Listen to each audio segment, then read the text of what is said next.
Olá, alunos! Aqui é a professora Carol. Nesta aula, nós vamos estudar a raiz quadrada exata dos números inteiros.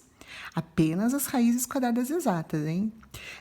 Para isso, nós vamos começar relembrando a raiz quadrada com números naturais, que você já aprendeu anteriormente. Bom, para calcular uma raiz quadrada exata, né, e uma raiz quadrada com número natural, você aprendeu alguns nomes. Então, primeira coisa, o símbolo da raiz quadrada se chama radical. Este símbolo, ele vem acompanhado de um número pequenininho aqui que se chama índice, ok? Dentro do radical, o número que fica aqui dentro se chama radicando e a raiz quadrada é o nome da resposta, beleza? Um radical sem índice, eu pus aqui como uma observação, um radical sem índice também usa-se para a raiz quadrada. Então, se não aparecer o número 2, é uma raiz quadrada. Aí, como que a gente faz o cálculo? Vamos relembrar. A raiz quadrada de 9 é igual a 3, pois nós precisamos pensar que número vezes ele mesmo, que número elevado ao quadrado dá 9. Nós pensamos na potenciação porque a raiz quadrada ela é a operação inversa da potenciação. Então, a gente pensa na potenciação ou também pensamos na multiplicação de um número por ele mesmo. Então, a raiz quadrada de 9 é 3 porque 3 vezes 3 é 9 ou porque 3 elevado ao quadrado é 9. Tudo bem? Vamos lá? Atenção, então, no cálculo da raiz quadrada exata. Nós vamos estudar aqui, com os números inteiros, os números positivos e negativos, né? Então, eu coloquei aqui 2 exemplos, mas a raiz de 16 é a mesma coisa que o índice 2 aparecendo lá na raiz quadrada de 16, ou ainda pode ser escrito também como a raiz quadrada de mais 16, olha, o índice e o sinal aparecendo. O sinal positivo não precisa aparecer. O índice 2 é o único que não precisa aparecer também. Então, poderia ser escrito dessa forma mais simplificada possível, tá? Então, atenção lá, vamos começar nossa aulinha do 7º ano. Veja aqui, 2 exemplos. A raiz quadrada de mais 16, a raiz quadrada de menos 16. Bom, a raiz quadrada de mais 16 é mais 4. Então, vamos justificar. Por que é mais 4? Observe que, se você pensar na potenciação do mais 4 elevado ao quadrado, você obtém o 16, porque para resolver essa potenciação, você faria essa multiplicação aqui, do mais 4 vezes o mais 4. Mais 4 vezes mais 4, igual a mais 16. Ok? Então, resposta, raiz quadrada de 16 é mais 4. Isso aqui é apenas uma justificativa, você não precisa escrever no seu exercício. Agora, vamos para a raiz quadrada de menos 16. Aqui, nós não vamos ter resposta. O número que você encontrará aqui não pertence ao conjunto dos números inteiros. Então, professora, mas por quê, né? Porque nenhum número negativo elevado ao quadrado vai resultar em menos 16. Nenhum deles. Nenhum número negativo vezes ele mesmo dá um número negativo. Observe.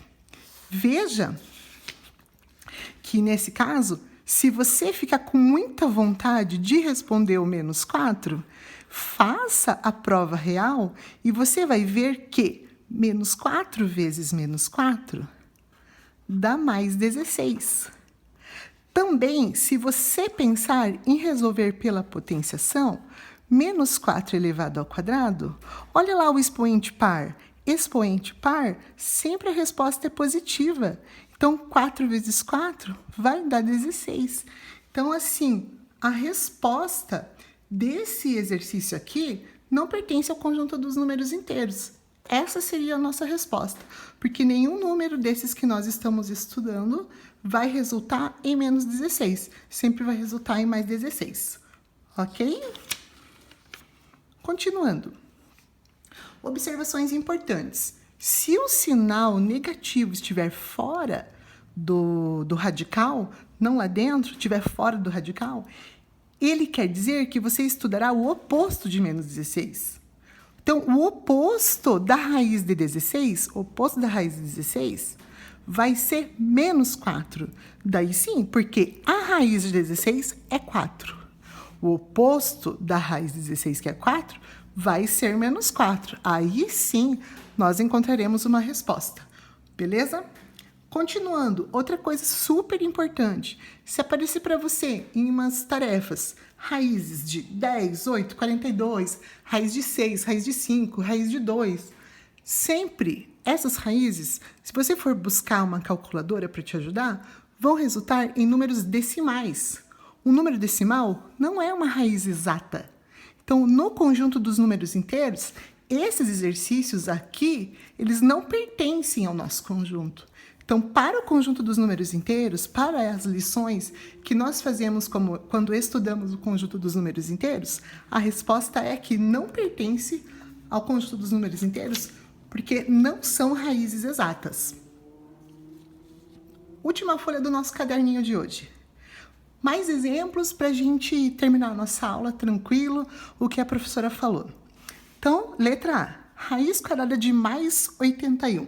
Bom, buscando na tabuada ou buscando na potenciação, o número que vezes ele mesmo dá 81 é o 9. Então, a raiz quadrada de mais 81 será o número mais 9. Então, olha lá, pois 9 elevado ao quadrado é mais 9 vezes mais 9, que resulta em mais 81. Letra B, atenção, sinal negativo lá dentro. Você buscará na sua mente que número vezes ele mesmo dá menos 36, e não é o menos 6. Neste caso, não pertence ao conjunto dos números inteiros, porque menos 6 vezes menos 6 dará mais 36. Então, não temos uma resposta para colocar aqui na letra B. Letra C, o oposto da raiz de 100. Todo mundo sabe que 10 vezes 10 dá 100. Então, raiz de 100 é 10. O oposto desta raiz vai ser menos 10. Raiz quadrada de 144. Bom, quando a gente tem um número maior, nós fazemos pelo método da tentativa. Então, se 10 vezes 10 deu 100, você já busca um número maior. 11 vezes 11, 121. 12 vezes 12, 144. Então, a raiz quadrada de 144 é 12. Existem outras formas da gente chegar nessa resposta aqui também. Último, raiz de 30. Se você buscar uma raiz exata, um número que vezes ele mesmo dê 30, você não vai encontrar, né? Porque 5 vezes 5 dá 25, e o próximo seria o 6 vezes 6, que dá 36. Então, quer dizer que a raiz de 30 seria um número decimal. Então, não vai ser um número inteiro. Então, nesse caso aqui, a gente também vai responder que não pertence ao conjunto dos números inteiros. Beleza? Terminamos aqui a nossa aula. Bons estudos a todos. Tchau!